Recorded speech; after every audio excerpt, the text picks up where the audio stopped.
Bom dia a todas, bom dia a todos. Mais uma vez, no último dia do mês de maio, nos encontramos aqui para trabalhar um tema que, particularmente, acho de extremo interesse também. Mas antes, nossos recados paroquiais. Sempre. O prazo para o artigo dos 80 anos da ONU está chegando ao fim, agora em junho. Vamos ver, eu quero pelo menos, aqui do nosso grupo, pelo menos 9. Nós temos que vencer o pessoal lá da Lepadia e o pessoal da Unicinos, porque, afinal de contas, somos o mais antigo e queremos mostrar do que somos feitos. Igualmente, também estão abertos os trabalhos para Foz do Iguaçu. É interessante, para que vocês também... Se bem que Foz do Iguaçu é muito longe, muito inóspito lá. As cataratas agora com pouca água, quase não dá graça. Mas, de qualquer maneira, eu sei que o sacrifício é grande. Mas dá para também irmos se formos em vários, dá até para ofertar alguma coisa aí, para pensarmos alguma coisa mais interessante. Então, vamos saber quantos vão dos nossos. E também temos, em outubro, teremos o congresso do NEAD. Temos o congresso do NEAD. Também, no Congresso, as mesmas questões, teremos aí os resumos expandidos para os alunos de graduação, que no caso do pessoal do NEAD é obrigatório, estou obrigando vocês a produzirem. No caso dos mestrandos e doutorandos, é uma faculdade, daí são artigos, conta 3 vezes no currículo Lattes a participação, a apresentação e a publicação. Isso vai ser publicado no mesmo esquema dos últimos 2 anos. Nós vamos ter um e-book, daí, se houver interesse, nós teremos o livro em livro físico. Que, aliás, eu ainda tenho, está aí no carro, está aí no carro alguns exemplares. Está no outro carro. Ainda tem alguns exemplares, caso alguns tenham interesse.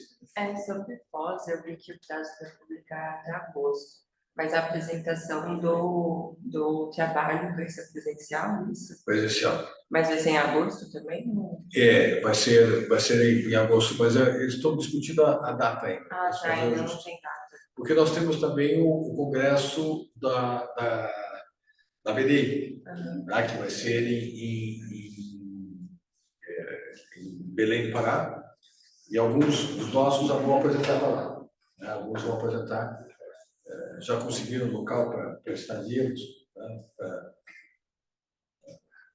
Tem aí uns 4, 5 nossos que vão apresentar no Congresso, o que é muito bom também. Então, a ideia, a proposta do NEAD, do nosso núcleo de pesquisa, é exatamente formar novos juristas. Então, o incentivo à publicação ela é muito grande e é constante. Os que são colocados ali como integrantes do NEAD são obrigados a fazer pelo menos o resumo expandido. Isso enriquece o currículo de vocês, ajuda enormemente para o ingresso, tanto para a obtenção de bolsa, mas também para o ingresso de mestrado e doutorado. E até mesmo para doutores, as publicações são sempre interessantes para concurso. Eu mandei para o pessoal do grupo de doutores do NEAD abrir o concurso para a USP, para professor da USP de Direito Internacional. E não só, também de Relações Internacionais. Então, são oportunidades. Alguns dos nossos recém-doutores, claro, têm interesse. Dar aula na USP sempre é uma coisa interessante. E pelo menos tentar, né? Só que tem que ter um bom currículo. Onde é que se obtém bom currículo? Nas publicações, participações. Não esqueça que, mesmo aqui nas apresentações de hoje, isso é fornecido o certificado. Só pedir para o Vicenzo, que é o nosso monitor, e é fornecido o certificado, e vocês vão colocar no currículo Lattes também. A apresentação. Chama a apresentação. Não esqueçam que isso aqui é gravado. Vocês podem mostrar, inclusive, o local onde está gravado. Que lá tem um espaço no Lattes que é possível fazer isso. Ou seja, contar a apresentação, e ele está publicado em vídeo. Está publicado em vídeo. Isso conta? Conta. Vocês faziam isso, muitos esquecem de fazer isso, mas por favor, façam. Enriqueçam o currículo de vocês. O tema de hoje, como eu disse, é um tema que me é muito caro. É um tema que eu acho, dentro das propostas da diminuição de assimetrias no Mercosul, que já estava presente na ideia da ALAD, quando os países de menor desenvolvimento era aplicado, principalmente os estados insulares, o caso do Paraguai e da Bolívia, eram medidas para tentar fazer com que essas assimetrias ligadas ao desenvolvimento diminuíssem. E o Paraguai foi muito feliz em copiar e adaptar uma legislação oriunda do México, que proporciona algumas vantagens que são de extremo interesse. De extremo interesse. Não vou dar spoilers, mas acreditem que esse tema é um tema que vai reverberar para vocês. Não esqueçam que quem detém a informação detém poder, o conhecimento tem poder, e essa informação pode ser utilizada para vocês, de repente, na condição de advogados, aconselhar empresários, ver na questão da cadeia produtiva, não na questão meio, não propriamente na questão fim, mas você utilizar-se das vantagens que esse sistema oferece. E o Paraná tem usado muito disso. Eu passo, então, a palavra à Karina e à Bianca, e que vão certamente nos brindar e a Isabel, que vão nos brindar com um tema que para elas deve ter sido uma descoberta. É uma descoberta. Como foi para mim quando saiu a lei? Eu tive a felicidade de escrever um artigo, foi um dos primeiros artigos ligados a isso, mas mudou muita coisa daquela época para cá. Esse sistema se aperfeiçoou. Meninas, a palavra é com vocês. Bom dia, pessoal. Eu vou tentar ficar posicionada aqui próximo à câmera para quem está em casa ouvir bem, mas sem esconder os slides aqui.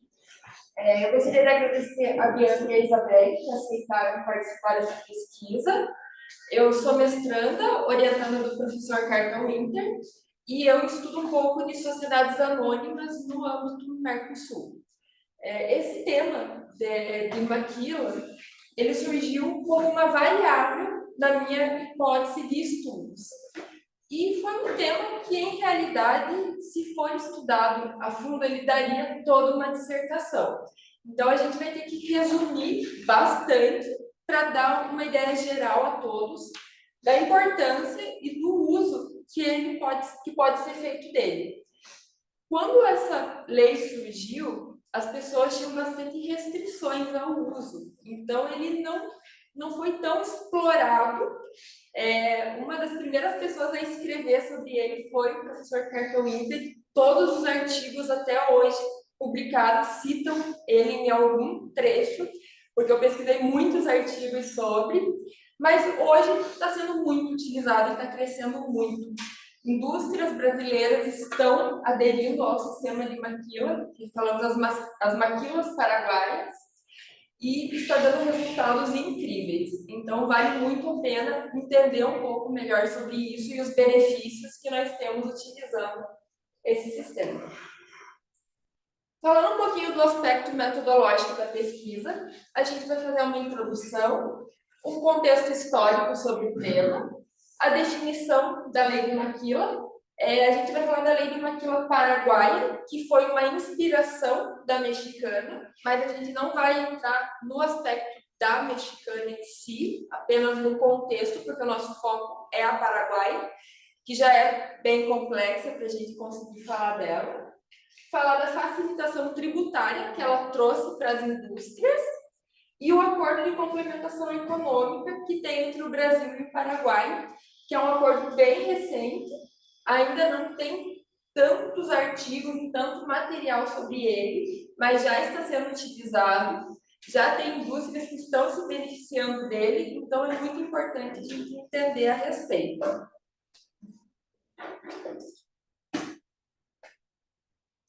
Então, o nosso objetivo, né, é analisar esses aspectos e utilizamos a metodologia dedutiva e utilizamos principalmente a técnica de pesquisa bibliográfica.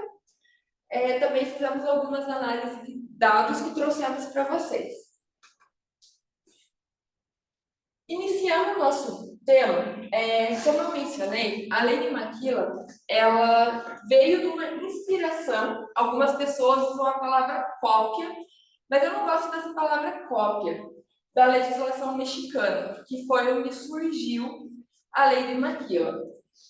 O objetivo era desenvolver uma determinada área do México que estava em uma crise muito grande, principalmente de empregos, crise financeira, e baixar custos de produção dos Estados Unidos.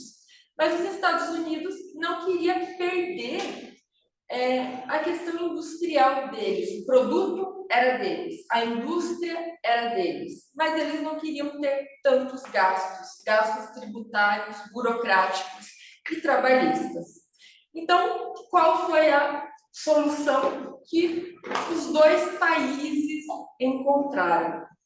Por que não pegar a indústria norte-americana, colocar ela em um território mexicano e manufaturar esses produtos, né? A palavra que eu uso quando se fala em maquila é manufatura. A gente também pode utilizar para serviços, mas eu acredito que uma palavra que define boa parte disso é a manufatura de produtos. E produzia no México, devolvia esse produto de uma forma logística para os Estados Unidos, baixava os custos e comercializava. Temos inúmeras regras para isso, que vamos verificar, mas o contexto se deu em um contexto de crise, que precisava de um desenvolvimento econômico em uma área mais periférica, e um outro país, as indústrias precisavam cortar custos de uma forma que não violasse as leis locais. Nos Estados Unidos, principalmente leis tributárias não podem ser violadas.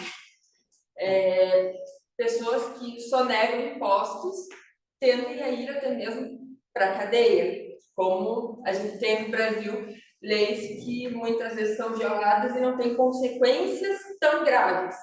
Lá nos Estados Unidos as consequências são mais graves, então a gente precisava ter soluções legais que proporcionassem essa redução de custos. E aí o Paraguai... Só fazer então uma observação. Veja, o que acontece? Nós temos aí nos Estados Unidos, Canadá e México, nós tínhamos o NAFTA. Tínhamos o NAFTA, que é um acordo de livre comércio. O que implica? Vocês ainda não tiveram, o pessoal que ainda não teve direito internacional, é importante. O que é um acordo de livre comércio? Livre comércio proporciona a livre circulação de bens, a livre circulação de capitais e a livre concorrência. Então, os americanos, eles têm questões de custo. Como é que eu vou diminuir os meus custos? Eu monto uma empresa no México, quando os encargos sociais são mais baixos, a tributação é mais baixa, então eu fico com a mão de obra mais barata e os impostos mais baratos.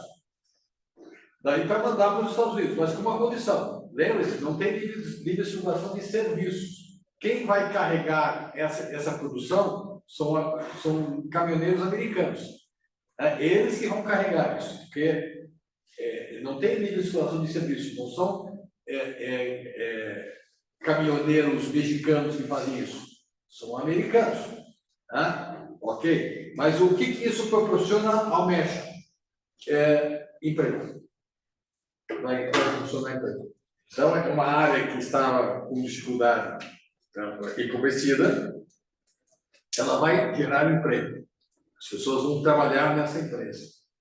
Mas isso é uma exploração, é verdade, porque a renda per capita do México é bem menor do que a renda per capita dos Estados Unidos. Se a empresa fosse nos Estados Unidos, o custo seria muito maior. Então, vamos colocar no México, o México é um país soberano. Um país soberano, então vamos fazer leis que facilitem esse mecanismo. Eu, até nas minhas pesquisas, né, a primeira lei de Maquila foi a mexicana em positivação, mas eles falam muito no contexto de pós-Segunda Guerra, que o Japão também estava utilizando esse meio de produção, mas não tinha uma lei de Maquila, mas já era utilizado também. E aí o Paraguai também, em um contexto de crise, queria essa expansão, queria emprego, queria desenvolvimento econômico, vivia naquele contexto simples que a gente conhece e no contexto mais rural, propriamente dito, e queria atrair indústrias para lá. E eles não tinham condições de ter um incentivo para a indústria paraguaia. E foi uma inspiração no México, que eles entenderam que deu certo e que eles trouxeram, pensando no contexto Mercosul, mas em especial no Brasil. Tanto que eu até trouxe algumas imagens para mostrar para vocês um pouco mais para frente, mas quando a gente fala nas indústrias maquiladoras, elas estão em regiões de fronteira. Tanto na parte de Pedro Juan Cabaleiro, que a gente tem os parques de maquilas, tanto na parte de Cidade de Leste, um pouquinho mais para frente da região do comércio, é onde a gente mais tem. Por quê? Porque a parte logística é mais fácil, para que a gente consiga ter essa mobilidade do que é produzido. E o Brasil realmente hoje é o país que mais está abrindo indústrias lá. Temos até alguns países europeus, eu verifiquei que até a Áustria já abriu indústrias lá, mas o Brasil ainda está em primeiro lugar justamente pela questão logística, que é muito mais fácil você trazer para o Brasil do que você tentar levar para outros países. E aí, falando um pouquinho do que legitima isso no nosso contexto, Brasil, Paraguai e Mercosul. Eu trouxe um pouquinho sobre o Mercosul em si, porque o Mercosul, a intenção é justamente ter essa integração, que a gente consiga, na questão do bloco econômico, expandir e cooperar entre os estados, o que tem um desenvolvimento, falando já até em produto interno bruto, cooperar com os que o desenvolvimento ainda esteja em um processo mais lento. A Lei de Maquilas ela foi promulgada pela Lei 1064 de 97, então ela é algo que não é tão recente assim, mas eu acredito que ela está sendo mais utilizada em poucos anos, né? Em 97, quando ela foi promulgada, não foi tão utilizada assim. A gente escuta e vê indústrias sendo efetivamente instaladas no Paraguai há pouquíssimo tempo, tanto são indústrias novas. A gente tem críticas, principalmente no âmbito trabalhista, mas o que eu verifiquei, até por estudos de pessoas que não são do direito, pessoas que são da área de segurança do trabalho, verifiquei que tem indústrias lá que têm condições de trabalho excelentes, até melhores do que a própria indústria tinha anteriormente no Brasil. Também vamos falar um pouquinho disso. E ela está amparada no Conselho Nacional de Indústria Maquiladora e de Exportação. O termo maquila, que também destaquei, ele é um termo muito antigo, que ele vinha antes do árabe, que falava que era uma parte de. Mais tarde, quando ele foi para o conceito mexicano, ele vinha do conceito de moinhos, e hoje ele é todo remetido à indústria. Então, hoje, maquila remete à indústria propriamente dita. E o foco principal hoje da maquila paraguaia é a manufatura e é a indústria, apesar de que a lei paraguaia permite também você contratar serviços hoje no Paraguai. Você acha que demorou um pouco para ser aplicada por conta, né, das empresas brasileiras terem noção de que existe essa lei? Ou que porque também é um investimento de alto valor, né? Então, precisa das empresas se adaptarem para esse investimento, né? E eu acredito que demorou. Tem a questão do investimento, né, até maquinário, dependendo da empresa, mas eu vi que não são apenas grandes empresas, pelo contrário, tem empresas menores que estão indo até lá. Eu acredito que a falta de conhecimento e de assessoria, até mesmo jurídica, por falta de conhecimento na lei. Hoje, uma coisa que a gente vê, que eu não acreditava há pouco tempo atrás, é a dificuldade até em idiomas dos profissionais brasileiros.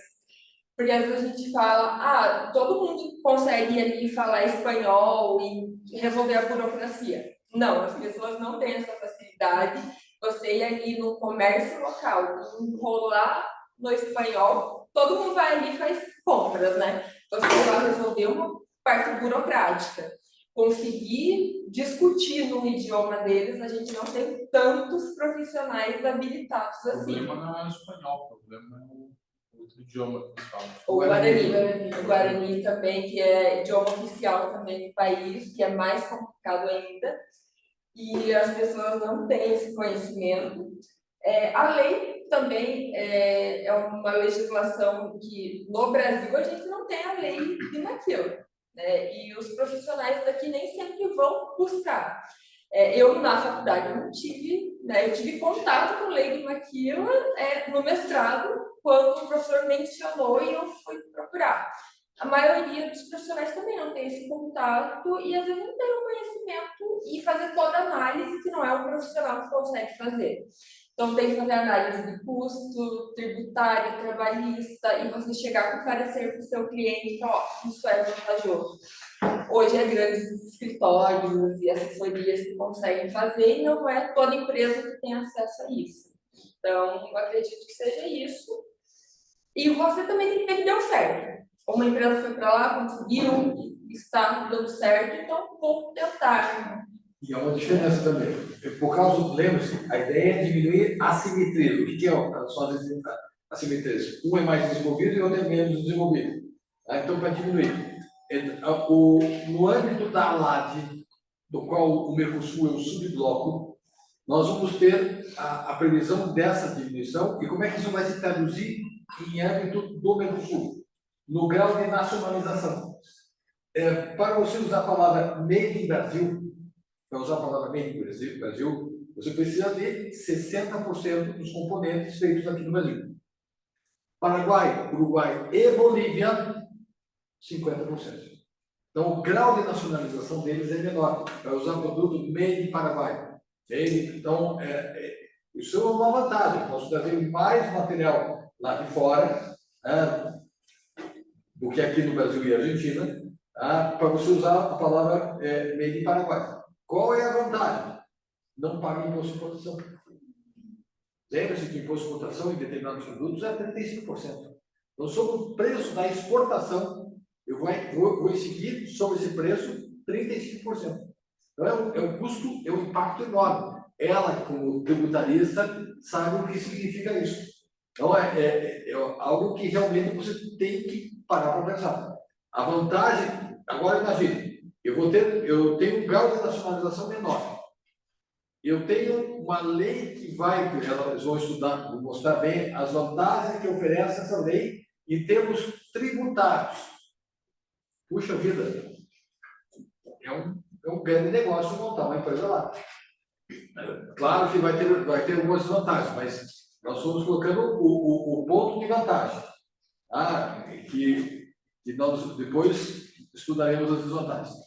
E o contato que eu tenho assim, com leis e burocracia paraguaia, principalmente agora que eu estou estudando mais, o que eu percebo que eles têm leis muito antigas, algumas em direito de empresa, principalmente em falências, especificamente, que eu estudei para um artigo, muito antigas, poucos benefícios, assim, comparando a Brasil, aos Estados Unidos, que precisa ser atualizado. E até jurisprudências é muito difícil de você conseguir encontrar, eles não têm essa questão de publicação como a gente tem no Brasil, na Argentina. Então, tem pessoas que encontram dificuldade em pesquisa porque é uma pesquisa mais trabalhosa mesmo. Paraguai. Mas a gente está defendendo as vantagens porque realmente, apesar de ter alguma desvantagem, eu entendo que é algo muito benéfico. Né? Eu defendo bastante o regime de Maquilos. Aqui eu trouxe um conceito, até trouxe no idioma original do autor, né, que a atividade de maquila está destinada à transformação, elaboração e preparação de mercadorias de procedência estrangeira importadas, né, para posterior exportação. Então, é realmente isso que é a intenção da lei. Pode ser vendida dentro do mercado paraguaio também? Tem requisitos também, mas pode vir a ser vendido dentro dele. Sim. Mas a real intenção não é você produzir no Paraguai para ficar vendendo lá. É produziu, traz novamente para o país de origem e vai vender ali. E a legalidade, como eu já mencionei no âmbito Mercosul, e como o professor já citou algumas vezes, com relação à ALAT, da Resolução 8, de 27 de abril de 1984, que trata que os países tratarão, com cada um dos países de menor desenvolvimento econômico, programas especiais de cooperação. Posso estar errado, só um questionamento. Eu acho que a maquila não se aplica tanto à laje, não é um programa da laje, mas uma questão diferente da legislação interna paraguaia. Não, mas foi aprovada tem o beneplácito do Rio Grande do Sul. Isso existe. E ela tem decorrência com a AD na medida em que devem ser criadas medidas para diminuir as assimetrias. Sim, mas qualquer país pode criar maquila, o Brasil pode Qualquer país pode criar maquila, é verdade. O Brasil não é uma economia menor. Mas qual que era? Por que não cria? Nós temos aqui a Zona Franca de Manaus. Pergunta para alguém da Receita Federal quanto ele fica feliz com a Zona Franca de Manaus. Isso é tributário. Perguntar também, temos a Zona Franca da Patagônia. Pergunta para o tributarista, para alguém da Receita Argentina, como ele fica feliz com essas renúncias que acontecem nessas regiões. Só que o Paraguai é uma economia menor. A economia do Paraguai, agora que está se equiparando à economia do Estado do Paraná. Mas sempre foi menor do que do Estado do Paraná. Então, nós estamos falando aí, não são algo que desequilibre tanto claro, no caso do Paraguai, sim, mas em termos de Brasil, nem tanto. Sim, até as críticas que vêm à lei de maquila, principalmente veio da Argentina, durante muito tempo, por essa questão do desequilíbrio. Eles alegavam que ia causar um desequilíbrio essa produção em mão de obra muito barata, agregada à questão tributária. O Brasil não se manifestou muito de forma contrária, justamente por essa questão que não causaria um desequilíbrio tão grande. Mas a Argentina foi a principal oposição. E aqui eu trouxe um desenho onde a fonte foi do Senado, quando eles deram um curso a respeito disso, de como funcionaria esse regime de contratação de maquilas. Isso daí foi tirado do Ministério da Indústria e Comércio deles, eles têm idêntico a esse. Isso, e daí o Senac reproduziu, né? Eu peguei o manual do Senac. Sim, legal. Mas, grosso modo, você precisa ter uma empresa no Brasil, né? Você não pode simplesmente chegar e abrir uma indústria no Paraguai, porque senão seria uma indústria paraguaia propriamente dita. E aí, tendo essa empresa de bens ou serviços, você pode ter uma filial no Paraguai ou contratar uma empresa, indústria lá, que pode subcontratar outras empresas ou não. Que são as terceirizadas. Que são as terceirizadas, um regime de contratação terceirizada. Então, você vai ter a empresa brasileira e vai ter a empresa paraguaia, que pode ser o seu parque industrial ou pode ser uma subcontratada.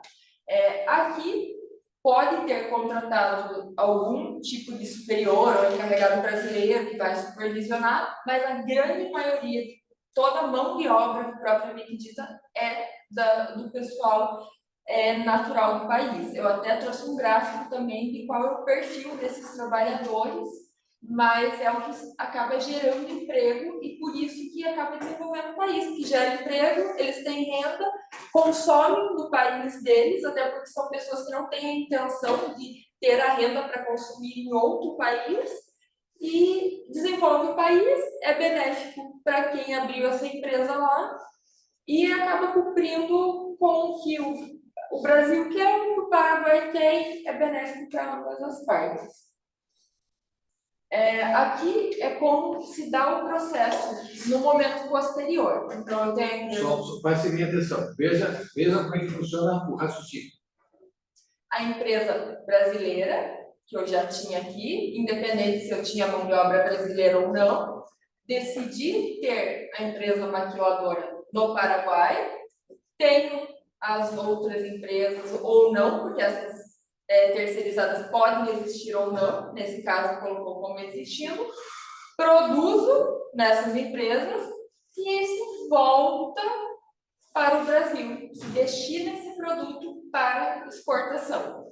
Eu não vou entrar em detalhes na tarifa e imposto, porque a Bianca vai falar com detalhes sobre isso, de como vai acontecer essa questão tributária, o que vai ser pago ou não nessa logística de retorno ao Brasil. Mas é muito benéfico. Daí a gente falando em Brasil e Paraguai, a gente sabe que, apesar do nosso sistema modal aqui ser deficitário, né, que a gente utiliza principalmente o transporte rodoviário, ainda é algo que gera um lucro bem grande. Tem um detalhe, só que você já falou da mão de obra local e insumos locais também. Insumos a gente leva também, podemos levar do nosso país, até porque, como o professor falou, tem que ter um percentual fixo para local, levar do país de origem, né, seja Brasil ou seja o país que é da empresa, para que a gente possa manter como sendo um produto made in Brasil ou made in o país de origem. E a maioria do insumo é local ou não precisa ser local? 40% é local. Paraguai. E o resto pode ser estadual, 60%. E aqui é um gráfico, essas informações estão até 2017, eu até encaminhei alguns e-mails para a questão da indústria e do Ministério no Paraguai. Durante a semana encaminhei alguns e ninguém me respondeu, eu queria dados atualizados, não tivemos. Então, esses são dados deles, mas infelizmente não está como eu gostaria, de investimentos em milhões de dólares. E a gente pode ver como esses investimentos cresceram. Eles tiveram aqui uma pequena queda em 2012, passando ali de 142 a 141 milhões de dólares investidos, mas após isso aqui teve um investimento pequeno para 159, mas subiu muito, consideravelmente, até 2017 foi para 385 milhões de dólares investidos em indústria maquiladora no Paraguai. E esse investimento, acredito que hoje já esteja bem maior que isso, porque de 2017 para cá o investimento cresceu Acima de 1 bilhão. muito, acima de 1 bilhão. Pelo menos os dados que eles nos forneceram na apresentação da Fecomex. O que eu vi de uma reportagem falava que foi acima de 1 bilhão, mas aí como era uma reportagem que não tinha uma fonte muito confiável, eu achei melhor não trazer os dados. O valor estimado também das unidades Fabris até 2017 se falava em 150, é um valor que também já cresceu muito, mas falando de 2010 a 2017, que é um salto de tempo muito pequeno, falando em indústria, porque tem que montar toda uma estrutura, foi um salto muito considerável, né? E hoje também é um número que já está se tornando obsoleto. E aqui é um mapa de onde ficam essas indústrias, né? A grande maioria delas. E eu trouxe do ladinho um mapa da questão modal do Paraguai, só para a gente ter uma comparação. São mapas também criados por eles, né? A fonte é o ministério deles. E aqui a gente tem essas bolinhas, por assim dizer, maiores, onde tem os maiores parques.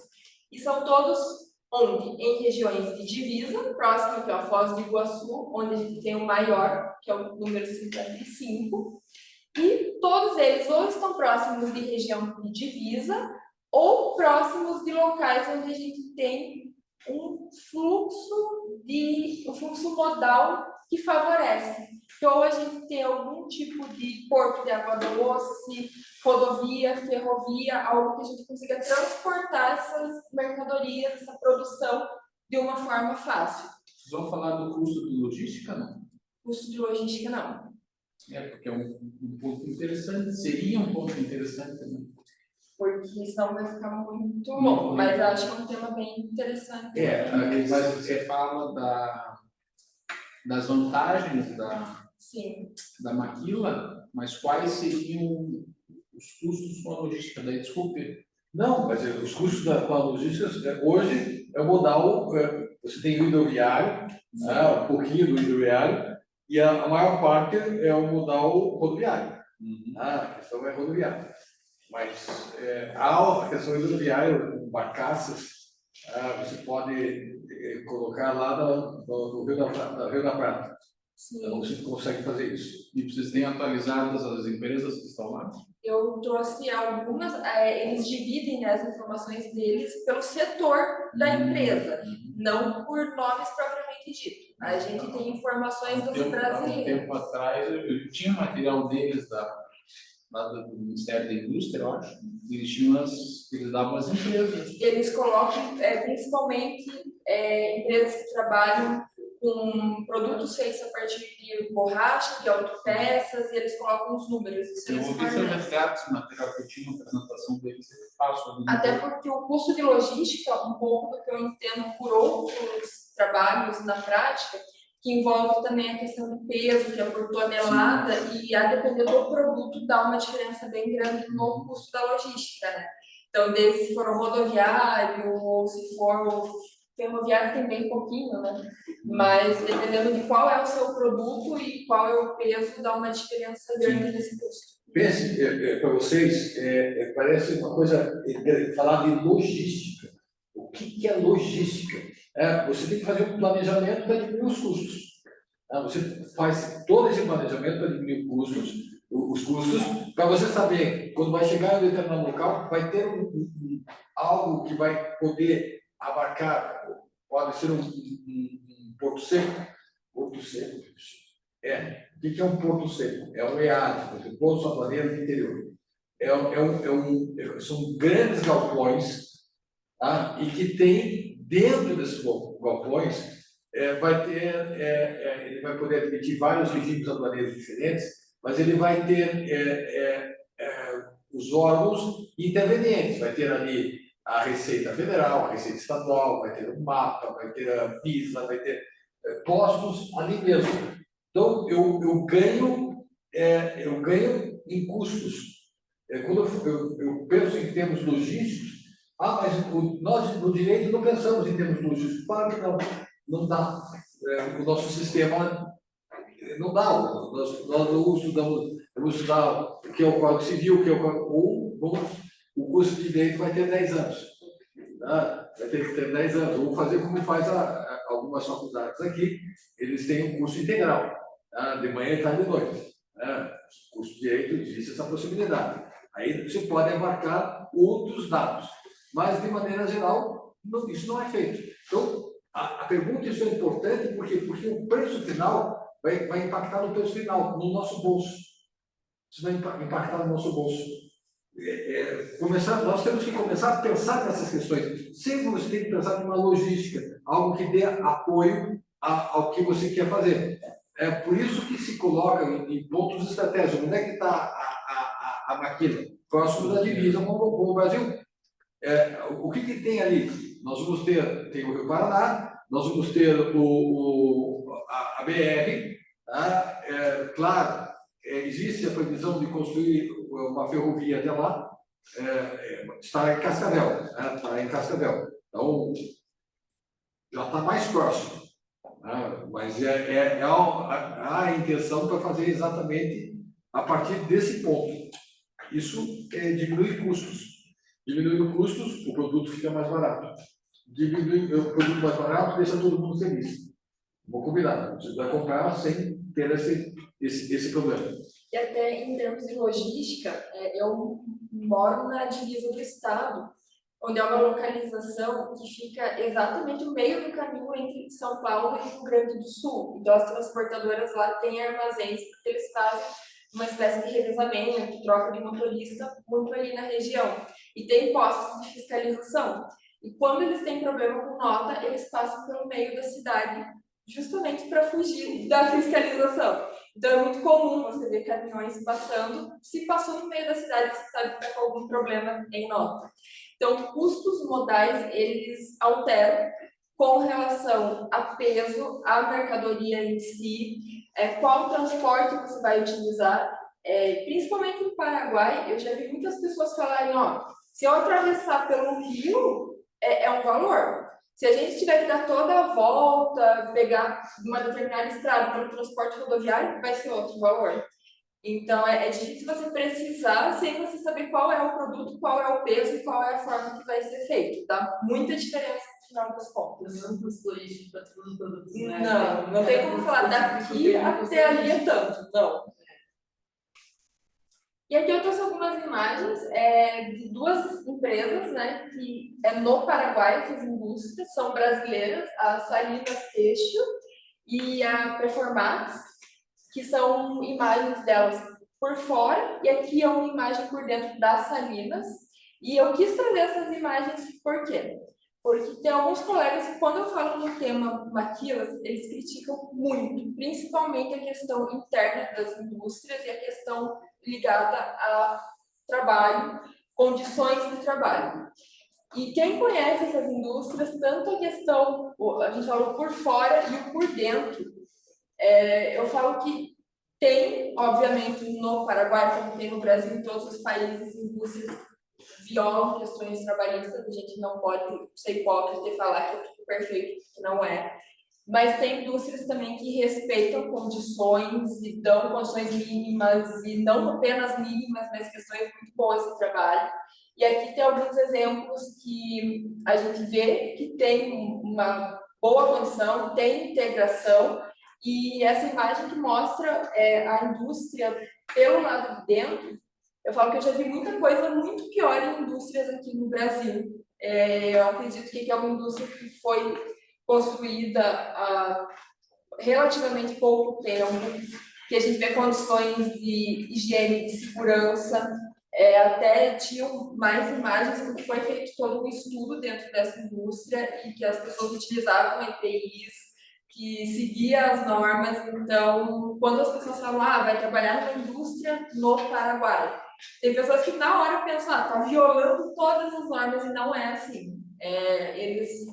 A gente tem indústrias que não são realmente legais, mas a gente tem muitas indústrias sérias que respeitam essas Mas questões. uma coisa a ser verificada é a legislação, se ela é mais flexível ou não. A legislação, ela vai falar, mas a legislação lá trabalhista, a nossa legislação brasileira é bem mais avançada e protege muito mais o direito dos trabalhadores.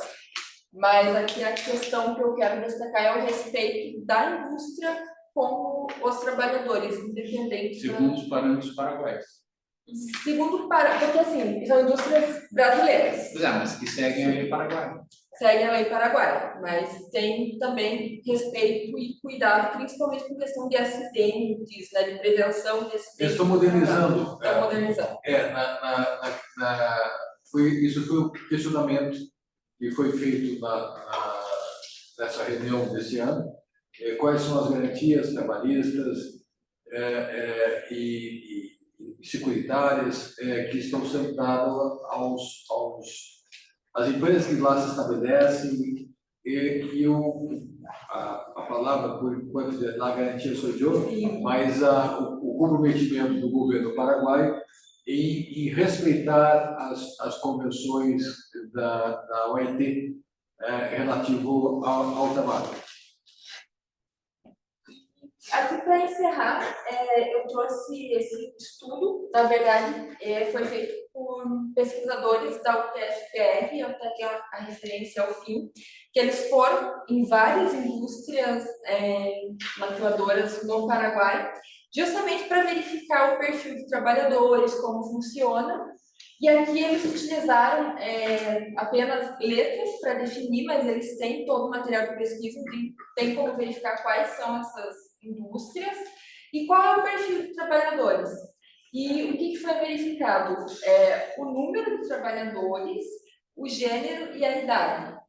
E o que a gente chegou à conclusão, né, a partir desse estudo deles, é que a grande maioria dos trabalhadores são mulheres que trabalham nessas indústrias, até porque temos muitas indústrias têxteis lá e questão de costura, corte e costura, coisas nessa linha de produção, e que essas trabalhadoras, elas são jovens, né? Elas têm uma média, a grande maioria, de até 25 anos. Em algumas indústrias, elas chegam até ter 35, mas a maioria entre 18 e 25 anos. Então, a grande maioria mulheres, jovens que estão trabalhando nessas indústrias, pelo menos até 2017, que foi feito esse estudo. E também me baseando nesse estudo, porque eles foram em várias indústrias, não foi em algumas, eu acredito que a intenção deles era encontrar situações que pudessem ser criticadas e eles encontraram situações boas de condições de trabalho, mesmo tendo ido como uma hipótese de encontrar algo não tão legal. E foi um estudo muito sério, muito complexo, que mostrou que talvez as indústrias brasileiras, apesar de ter leis mais rígidas, seguiam menos essas leis do que as indústrias que estavam instaladas lá. E agora eu vou passar para a Bianca. Então, bom dia, meu nome é Bianca. Eu vou falar um pouquinho, a gente vai analisar os aspectos tributários relacionados à Lei de Maquila, o método de abordagem dedutivo e a técnica de pesquisa bibliográfica. Professor, sempre que você quiser, fica à vontade de complementar, porque todos os artigos citam você, tá, professor?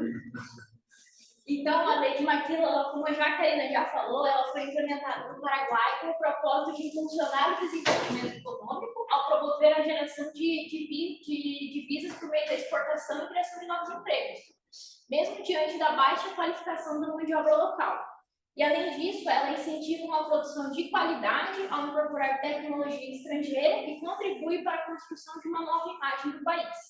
Isso se deve ao fato que os produtos fabricados levam o selo de origem, made in Paraguai, sendo posteriormente exportados como produtos nacionais, o que ajuda a reduzir a perspectiva negativa por parte de outros países quanto à qualidade da produção paraguaia. Mas como que a gente vai fazer isso? Quando que a gente chega no produto muito mais barato do que se eu produzisse diretamente aqui no Brasil? Isso está diretamente relacionado com a questão tributária. Então, para começar, o doutrinador Fábio ele vai falar que a gente precisa ter distinção legislativa entre o país de origem da empresa e o país que vai recepcionar a maquiladora, especialmente no que se refere aos atrativos e os incentivos oferecidos. Então, para a gente entender um pouquinho mais, eu vou falar um pouquinho do sistema paraguaio e comparar como que é o sistema tributário brasileiro. Então, o sistema paraguaio ele é muito simples. A gente, na verdade, tem praticamente 5 tributos, né? Dentre eles, os 3 mais importantes são o imposto de renda sobre pessoa física, que é 10%, imposto de renda da pessoa jurídica, que também é 10%, e o IVA, 10%. Esse aqui, ele é um dos IVAs mais baixos do mundo. O brasileiro ele vai chegar a uma média aí, por enquanto, de 28,8%. Então, é mais ou menos a metade do que o nosso IVA será a partir de 2 anos. Além disso, a gente tem os tributos sobre importação e exportação, contribuição para a segurança social e taxa sobre o consumo de combustível, bebida e cigarro. Esse aqui é um imposto seletivo, que também foi implementado na nossa reforma tributária. No Brasil, por enquanto, antes da transição para a nossa nova reforma, a gente tem o IRPJ, que só ele tem uma alíquota de 15%, sem o adicional, porque o adicional do IRPJ é 10% para tudo que é arrecadado acima de 20 mil mensais. Além disso, a gente paga 9% de CSLL, 0,65% a 1,65% de PIS, 3% a 7,6% de COFINS, ICMS ele vai de 12% a 18%, que é a alíquota máxima, 20% de INSS patronal, 8% de FGTS sobre a folha, sem contar a multa rescisória de 40%, e ainda a gente tem de 2% a 5% de ISS. Então, a gente vê que o nosso sistema, como dizia meu professor tributário, é uma contabilidade para maluco. Realmente é imposto sobre imposto, e aí a gente chega a uma alíquota absurda, enquanto aqui os 3 principais são só 30%. Então, no regime de maquila, é facultado a qualquer pessoa física ou jurídica, seja ela nacional ou estrangeira, desde que domiciliada no Paraguai e legalmente autorizada a exercer atividades comerciais, para assim atuar como uma entidade maquiladora. Ainda, nos termos do artigo 5º da Lei de Maquila, a empresa maquiladora deve estar registrada no Conselho Nacional das Indústrias Maquiladoras de Exportação, que é o CINIE, e ele vai controlar e supervisionar, além de analisar e validar as especificações e características dos processos industriais e da prestação de serviço, além também de acompanhar o cronograma de importação e exportação e monitorar a geração de empregos vinculados às atividades produtivas. O artigo 3º do mesmo decreto vai falar que as maquiladoras podem adotar qualquer forma jurídica prevista no ordenamento paraguaio. São várias, não tem, pelo razão do tempo, eu não consigo explicar cada uma aqui. Então, a gente vai ter, pela lei do comerciante, tá? São pelo menos 4 ou 5 que eu me lembro. Pode ser SA, pode ser limitada, pode ser sociedade de participação, e outras que podem, vocês vão estudar, o pessoal que está no começo ainda não teve direito empresarial, mas mais um pouquinho vou estudar sobre isso, vários tipos eu não sei, já estamos tendo direito empresarial? Ainda não? Qual o período que é empresarial hoje? Nem sei mais. Acho que é no 8º. 8º? A minha grade é diferente da dele, mas a minha acho que é no 8º.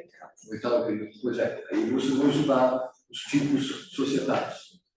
Uma coisa que me chamou muita atenção é que para você registrar uma empresa no regime de maquila é muito simples e muito rápido, com um prazo de até 90 dias. Agora, no Brasil, às vezes, só uma certidão que você precisa para uma empresa demora mais que 30. Então, a gente não consegue abrir uma empresa. O registro das empresas aqui tem de estado para estado. Também. O Paraná é um dos mais rápidos que tem para abrir empresa. Geralmente, São Paulo é o mais complicado. Mas para fechar. Eu sei, dá vontade de chorar. Só assim, só questão de ISS, às vezes você perde aqui pelo menos uns 15 dias. E é uma coisa que é relativamente simples, mas que as prefeituras não têm um sistema computadorizado. Você tem que ir lá, fazer Você tem que protocolo. trabalhar com 3 entes da federação. Sim. E cada um com a sua complicação, né? Então realmente é muito difícil. Eu estudava em Maringá. Maringá era uma empresa que se abria muito rápido. Ela era uma das mais rápidas do estado do Paraná.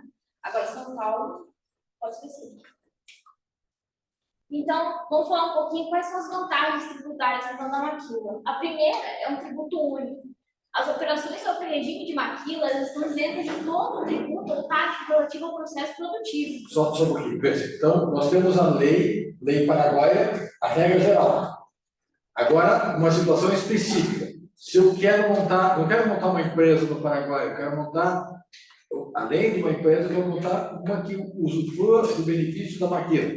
Ok, então, ter o benefício da maquila, nós temos algumas regras e algumas condições. Até que o professor falou, acabei lembrando, a primeira condição é aquilo que a gente já falou anteriormente, que é o elemento paraguaio, que 40% da matéria-prima tem que vir do Paraguai, 60% pode vir extra bloco. Então, imagina só, você pagar só um tributo e ele ainda é 1%, e ele só é aplicado sobre o valor agregado dentro do território paraguaio, ou seja, sobre a parte da operação que foi realizada localmente, como mão de obra, serviços, energia e aluguel. Então, até trouxe um exemplo. Se o valor agregado no Paraguai for 100 mil, o imposto é só 1.000. Então, é um absurdo isso aqui. Pelo menos para mim, na visão do Brasil, isso aqui é longe. E, além disso, uma outra questão que eu achei muito interessante é que as maquiladoras, quando elas compram bens e serviços no mercado interno, que é vinculado às operações dela, elas vão poder recuperar o IVA correspondente, que daí esse IVA aqui não vai ser 1%, tá? Vai ser o IVA de 10%. Mas o que significa? Mas assim, você vai pagar e você vai ser restituído, porque isso tudo vai virar crédito fiscal, endossado e negociado. Então, ela vai acumular crédito de IVA. Ela vai comprar, mas ela não vai vender com esse IVA. Então, para a contabilidade, como isso aqui vai ser retornar para a empresa, isso não é custo. Eu vou ter o dinheiro de volta, eu vou gastar, eu vou pagar, mas ele vai retornar para mim em algum momento. Veja, e na exportação não tem nada. No âmbito interno, ela colocou, mas na exportação não tem nada. Olha a vantagem. Olha a vantagem, exatamente. Além disso, elas têm a suspensão de tarifa de importação. Elas têm o benefício temporário de que insumos, matéria-prima, maquinária e equipamento não têm pagamento de imposto de importação, desde que esses bens sejam utilizados para produção destinada à exportação, ou que eles sejam exportados ou consumidos no próprio processo produtivo. Então, como nesse caso é uma suspensão temporária, a importação ela é feita com prazo determinado. Eu vi uns artigos que falam que é 1 ano, mas a maioria fala que geralmente 18 meses. Ele vai variar conforme o tipo de bem. E ao final desse prazo, os bens eles devem ser ou exportados, transferidos para outra maquiladora, ou nacionalizados pagando os tributos correspondentes ao local. Isso é um regime aduaneiro especial. Aqui não, seria no Brasil, pelo regulamento aduaneiro, seria um regime aduaneiro especial. Que no Paraguai tem uma legislação própria. Então, como é que funciona? Tem a suspensão, você não paga nada. Estou importando e não estou pagando nada. Não esqueça claro, que nós aí temos a TEC. Eu estou importando de um outro país, então vai receber a tarifa externa comum dentro do Mercosul, mas você tem a isenção disso, é quase um ex-tarifário, mas tem a isenção disso. Se você usar, não vai pagar nem essa parte. Até que está em 14% a média, né? Não vai pagar nem esses 14%. Você vai pagar, está suspenso isso. Estou montando a empresa só com o custo do preço de exportação. E o frete, que é o frete ao trabalho. Só isso. Então, o que você vai gastar? O valor do bem no frete, acabou, não mais nada. Agora, no Brasil, você joga ICMS, você joga de FAO, você joga PIS, COFINS, IPI, assim, você tem que pensar que na indústria tudo é custo. Até tem uma amiga que trabalha, não posso falar a empresa que é, mas que a empresa ela anda com cronômetro. Para cada trabalhador, eles têm tipo 10 segundos para fazer aquela peça. Passou disso, a pessoa estava sendo demitida. Porque tudo é custo. Cada centavo ali é o valor do funcionário, é o custo de mercadoria, é uma questão de PIS, folha de pagamento, tudo isso a gente conta, infelizmente, né? Outra questão também é que não há cobrança de imposto de renda e nem qualquer tributação sobre o lucro, nem a prestação de serviços, circulação de mercadoria ou industrialização de bens e produtos destinados à exportação. Então, assim, a maquila não paga nada, não paga IVA sobre a venda de bens exportados porque são operações isentas pela própria natureza dela. E ela também não vai pagar por qualquer taxa ou tributo sobre remessa de renda ou dividendo do exterior. Outra questão também é que o decreto da maquila ele tem outras isenções que a gente tem. A gente não vai pagar tributo aduaneiro, estabelecido nessa lei, que é o Código Aduaneiro, não vai pagar imposto sobre o serviço de avaliação aduaneira, você não vai pagar tarifa consular, você não vai pagar taxa do Instituto Nacional do Indígena, você não vai pagar taxa portuária e aeroportuária, você não vai pagar royalties pela utilização de software, você não vai pagar qualquer outro imposto, taxa, contribuição existente para criar que grave o ingresso ou ingresso dos bens sob o regime de maquila. Você também não vai pagar as patentes, os impostos relacionados a patentes e nem as de plantas industriais. Então, acaba que, assim, em comparação ao nosso regime, fica absurda a questão de custos mesmo. A tributo a gente chega quase a zerar. Até trouxe aqui que é a mesma imagem que a Karina trouxe no começo. Então, da indústria maquiladora, a matéria-prima ela vem do país de origem da indústria, sem custo algum de importação, como o professor já falou anteriormente. Ela vai ser transformada e o produto vai ser exportado para a matriz com uma taxa de 1%, e ainda tem a possibilidade de 10% de tudo que é produzido na maquiladora ser vendido no mercado interno, desde que pague os tributos para ele ser nacionalizado. Então, eu trouxe aqui uma tabelinha comparando os custos Brasil e Paraguai. Então, ó, só de federal, nós temos 6 custos. Então, o primeiro deles no Brasil é o IRPJ, que é 15% mais o adicional de 10% de tudo que é lucrado acima de 20 mil reais por mês. Nós temos o IPI, que tem a alíquota de 0% a 30%. Nós temos o imposto de exportação, que varia até um limite de 30%. Nós temos a CSLL, que normalmente é 9%, mas ela pode chegar a 20%. Nós temos a COFINS, que no lucro cumulativo a alíquota é 3%, se é não cumulativo 7,6%. Nós temos o PIS/PASEP, que é no regime cumulativo 3%, no não cumulativo 7,6%, e ainda a gente tem o ICMS. E faltou ainda o adicional do frete para a renovação da linha mercante, Também. que vai até 40% do valor do frete. Também vai. E o ICMS, que vai de 7% a 19%. Enquanto no Paraguai, a gente só tem o IVA de 1%. Porque aquele outro IVA que a gente paga, que é o produto consumido, ele vai virar crédito, então ele não é custo para mim. Então, olha, só aqui, olha qual percentual contra 1%. Uma outra coisa também que se destaca é que o Paraguai apresenta rapidez na abertura e aprovação dos projetos de investimento, como eu já falei, que é algo que fez em 90 dias. O custo da mão de obra é 20% inferior ao brasileiro, a gente já vai falar um pouquinho melhor. A energia elétrica é abundante e chega a ser 50% a 63% mais barato que o Brasil. E a legislação trabalhista é muito mais flexível, adequada à realidade econômica e social do Brasil. A gente vai falar um pouquinho melhor daqui a pouquinho.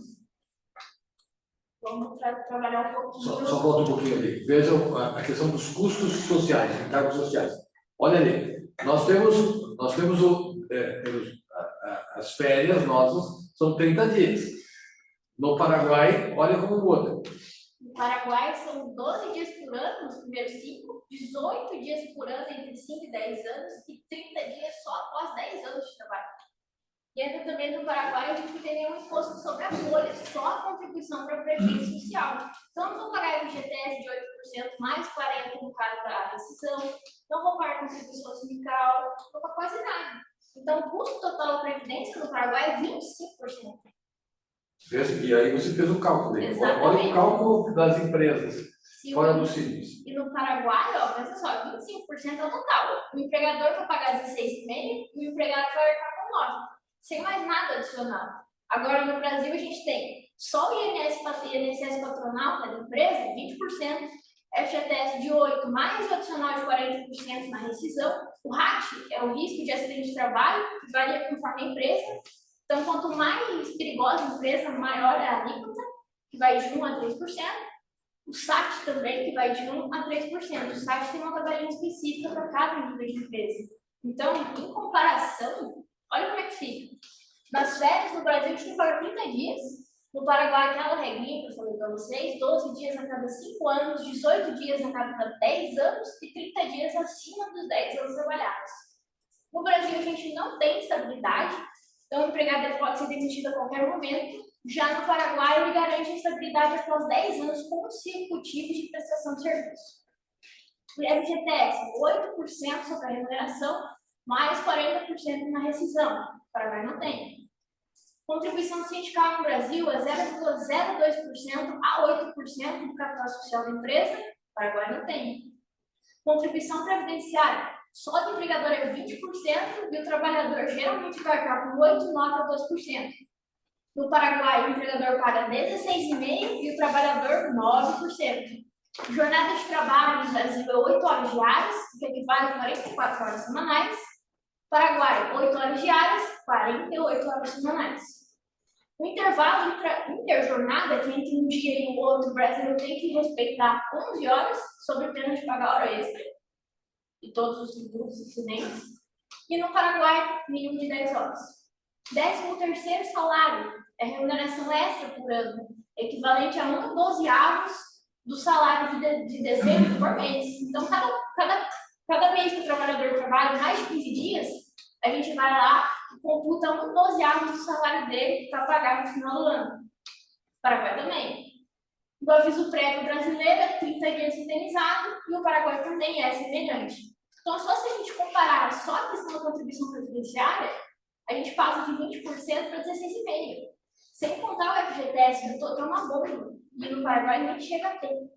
Então, isso aqui é uma simplificação de tudo que a lei de Maquila pode trazer para o nosso sistema tributário e trabalhista.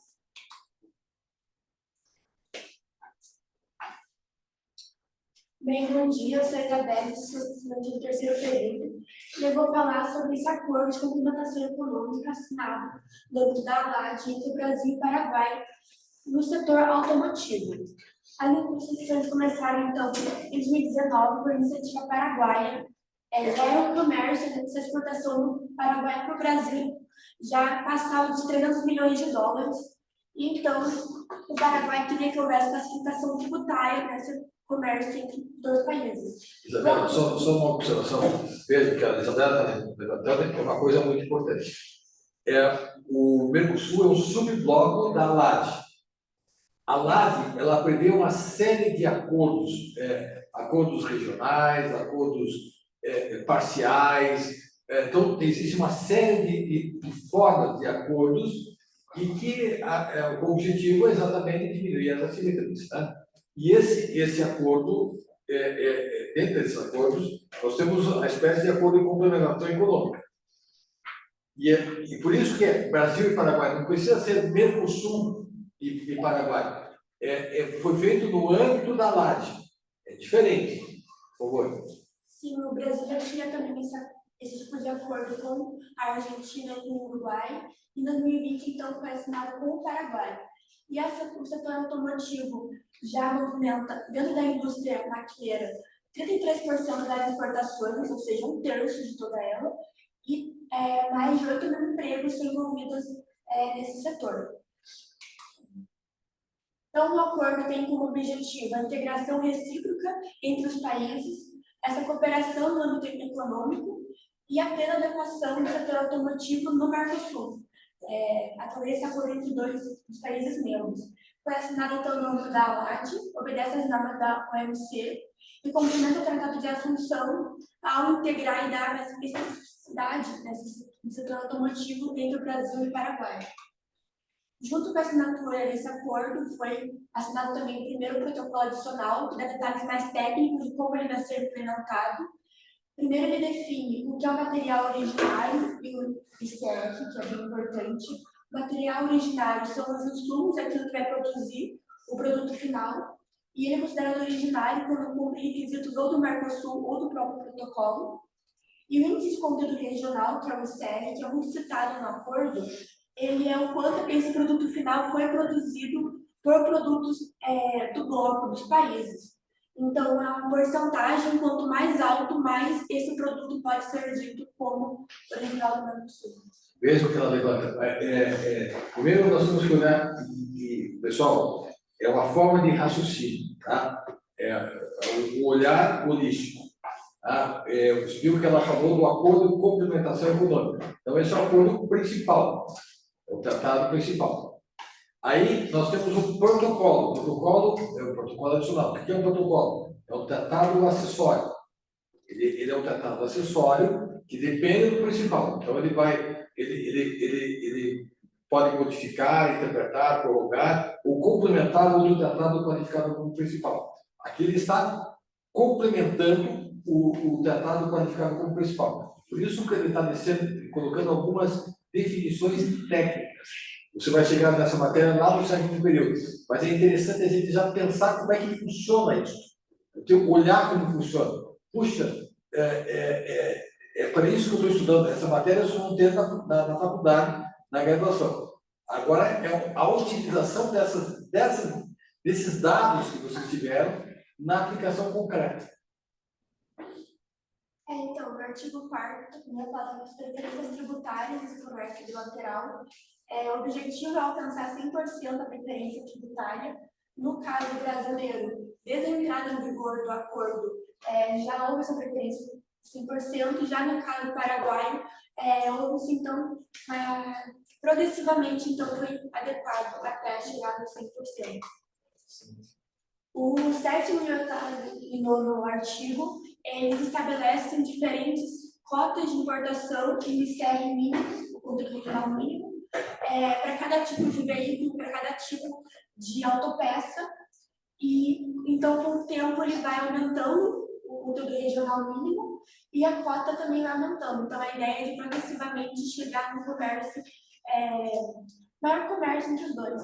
E também os veículos com motorizações alternativas, eles têm vantagem em relação aos demais. Eles têm uma cota maior de comércio e o conteúdo regional mínimo deles é menor em comparação com os outros. Então, percebe-se que eles tentam incentivar esse tipo de indústria. No artigo 12, vai falar sobre as autopeças então fabricadas sob regime de maquila. Logo depois da sua assinatura, até 2023, houve, então, o livre acesso dessas autopeças, desses veículos, com aqueles que têm um ICR mínimo de cima de 50%. Em 2024 começou, então, uma cota, um limite, e em 2027 vai estabelecer, então, uma cota fixa de 750 milhões de dólares por ano nessa indústria. E o artigo 17 vai falar sobre o tratamento nacional, que esses produtos, esses autopeças, esses veículos que chegaram a alguns países, por meio desse acordo, vão ter as mesmas condições e benefícios que os originários do país. Então, a gente vai promover esse acesso ao mercado e estimular a integração. Tanto isso aí, por isso que obedece à OMC. Isso aqui é previsto tanto no GAT 47 quanto no GAT 94. Então, esse regulamento. O artigo 18 também, ele incentiva essa integração das cadeias produtivas das partes dos dois países, a fim de que as indústrias, essa integração, chegue a um nível de competitividade internacional do Mercosul.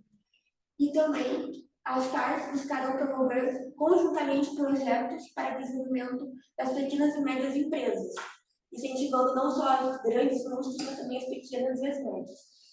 O artigo 21 vai falar do regulamento técnico para proteger o meio ambiente e também a segurança daqueles que vão utilizar os veículos e precisar de autopeças. E o último artigo que eu vou falar desse acordo é da importação de produtos automotivos usados.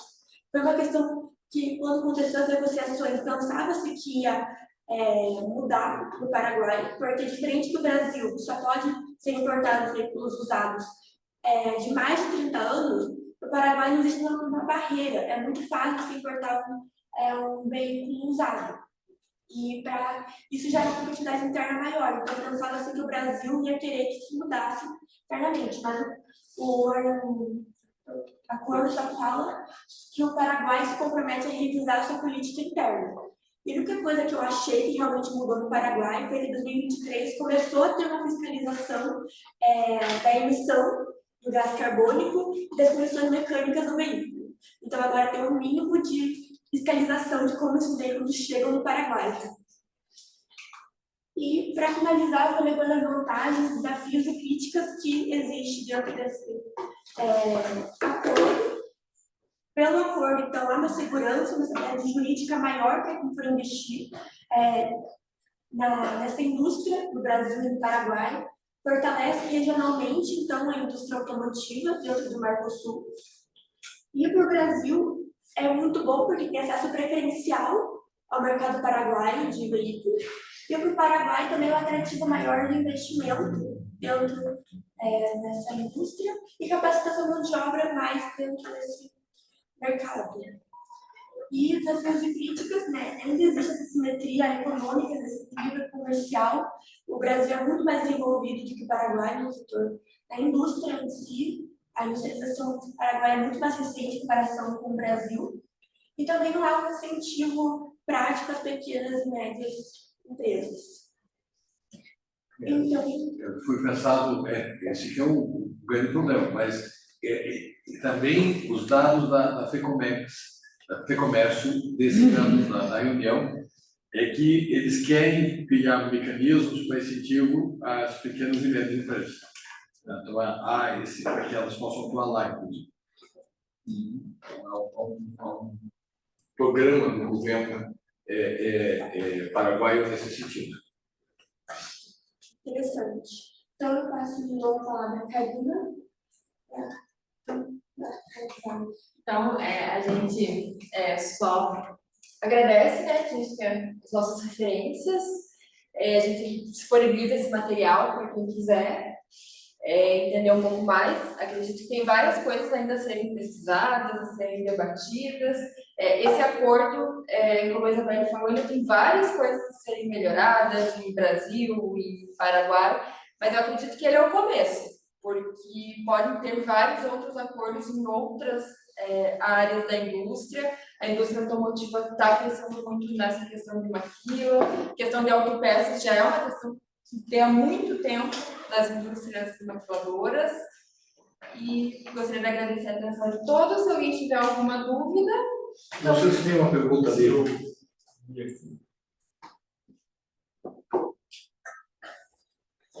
Parabéns. Bom,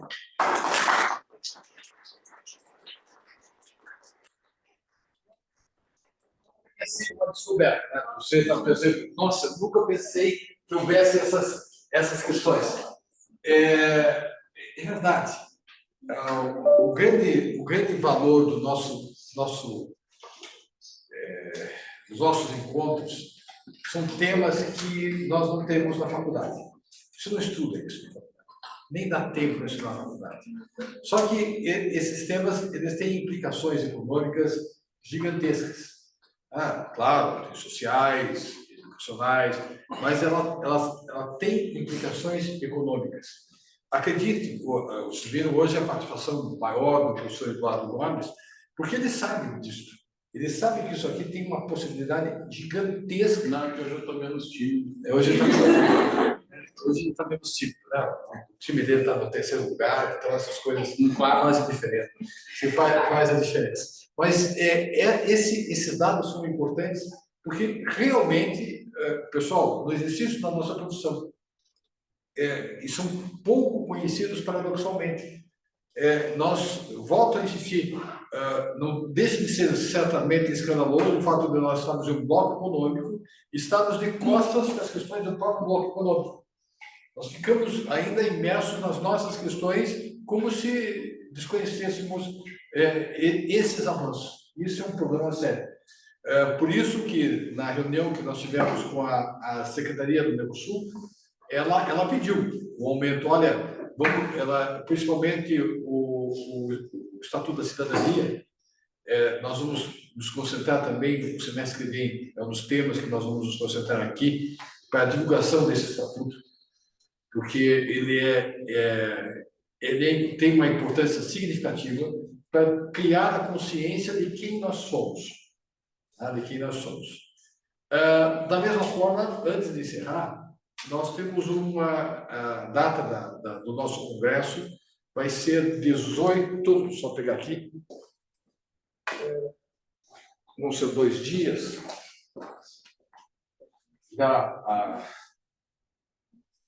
Outubro, né? Outubro. Vai ser em outubro, 17 e 18 de outubro. O que é isso, uma sexta no sábado? Uma sexta e um sábado. O sistema é o mesmo. Na sexta-feira nós vamos ter as palestras online. E no sábado a apresentação dos trabalhos. A apresentação dos trabalhos. Oi, professor. Desculpe, eu acho que a partir de já ou a partir de julho daria para começar a montar a comissão organizadora. Já. Isso, exatamente. Professor, divulga do textbook também, a gente vai fazer dia 20 a 22 de outubro.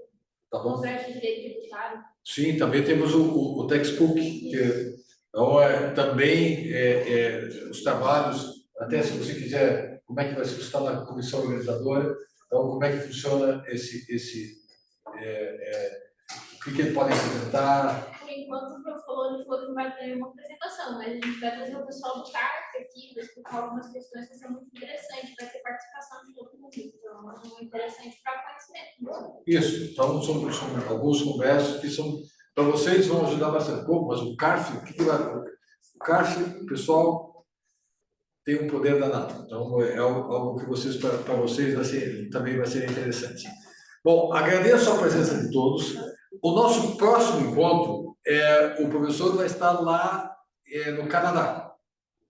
Eu venho aqui, obviamente, para a apresentação, mas a maior parte, ele vai estar online, mas eu não sei se os que vão apresentar com ele devem estar aqui. Então, por isso, nós nos encontraremos aqui daqui 2 semanas, ok? Aguardo vocês até lá.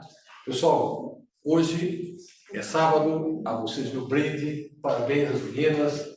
É um percurso. Sobre uma coisa? É um percurso que só está no começo. É um desafio muito grande que temos aí pela frente. A imersão desse tema dá várias teses, não é uma dissertação, várias teses.